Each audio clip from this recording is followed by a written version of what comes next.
आदर, अभिनंदन, आभार, नमस्कार, आदाब, सत श्री अकाल। मैं चंद्रावती नंदन बोधिसत्व की भूमि गोपालगंज बिहार से आप सभी को सादर प्रणाम करता हूँ। महोदय, आज का हमारा विषय है युवा शक्ति राष्ट्र शक्ति। महोदय, तो युवाओं के बारे में एक लाइन है कि तुम राज्य हो, तुम राष्ट्र हो, तुम कण हो, तुम खंड खंड हो, खंड खंड नहीं कर सकता कोई, तुम अखंड भारत हो। अरे महोदय, युवाओं के बारे में जिगर मुरादाबादी जी ने भी एक बात बोली थी कि हमको मिटा सके ये जमाने में दम नहीं, हमसे जमाना खुद है, जमाने से हम नहीं। महोदय, जिस प्रकार एक इंजन को चालू करने के लिए ईंधन जिम्मेदार होता है, ठीक उसी प्रकार एक राष्ट्र को विकसित बनाने के लिए, उसकी ऊंचाइयों तक तो पहुंचाने के लिए एक युवा जिम्मेदार होता है। क्योंकि महोदय, कहा गया है कि युवा देश का वर्तमान है, भविष्य है और भूतकाल भी है।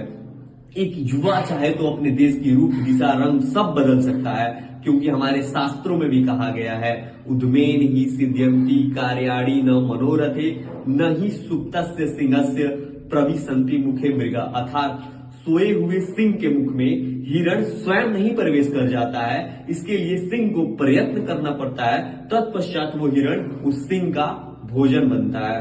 महोदय, ठीक इसी प्रकार हमारे युवाओं को ये समझना होगा कि अगर एक अकेला सूर्य पूरी दुनिया को रोशनी दे सकता है, तो एक अकेला युवा पूरे भारत को विकसित बना सकता है। क्योंकि हमारा विकसित राष्ट्र का लक्ष्य चल रहा है, जिसका लोगो है one nation one earth one family, यानी संपूर्ण विश्व ही हमारा परिवार है। और भारत सदैव ही संपूर्ण विश्व को अपने साथ पिरोए हुए चलता है।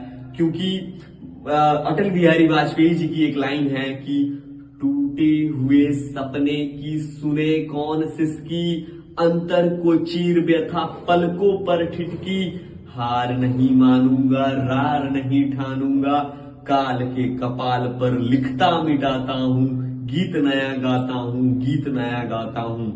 हाँ महोदय, हमको और आपको मिलकर एक नया गीत गाना होगा, जिससे हम अपने राष्ट्र को एक ऊंचाइयों पे पहुंचाएं और विश्व गुरु बनाएं, और यहाँ पे हर वो सुविधाएं दें जो भारत के नागरिकों के लिए सुगम हो, सफल हो। महोदय, हम युवा मिलके अपने राष्ट्र की हर गति दिशा को बदल सकते हैं। क्योंकि युवाओं का ये कर्तव्य है कि वो अपने आसपास के ग्रामीण इलाकों में जाएं, वहां के लोगों की दुख परेशानी को समझे, वहां के लोगों को सरकारी योजनाओं को बताएं। क्योंकि महोदय, बहुत सी ऐसी सरकारी योजनाएं आती तो हैं और वो धरातल पे भी आती है, लेकिन धरातल के लोगों को समझ नहीं आता है।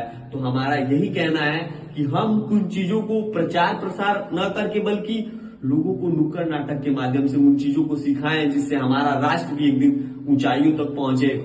सबसे बड़ा युवाओं का राष्ट्र है हमारा भारत। महोदय, अगर हमारे युवा ये सोचते हैं कि वो अकेले क्या कर पाएंगे, मैं उनसे सिर्फ इतना ही पूछना चाहूंगा कि मर्यादा पुरुषोत्तम श्री राम कौन थे, जो अपने युवा अवस्था में ही रावण को मार के अयोध्या वापस आए थे।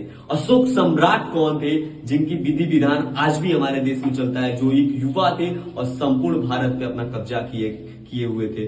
महोदय, ऐसे बहुत से युवाओं का उदाहरण है जिन्होंने हमारे देश को एक ऊंची सिखाइयों पे पहुंचाया है। और अंत में मैं सिर्फ इतना कहूंगा और अपनी बातों को विराम दूंगा कि हस्य रुदन में, तूफानों में, अमर संख्यक बलिदानों में, पीड़ाओं में पलना होगा, कदम मिला के चलना होगा, कदम मिला के चलना होगा।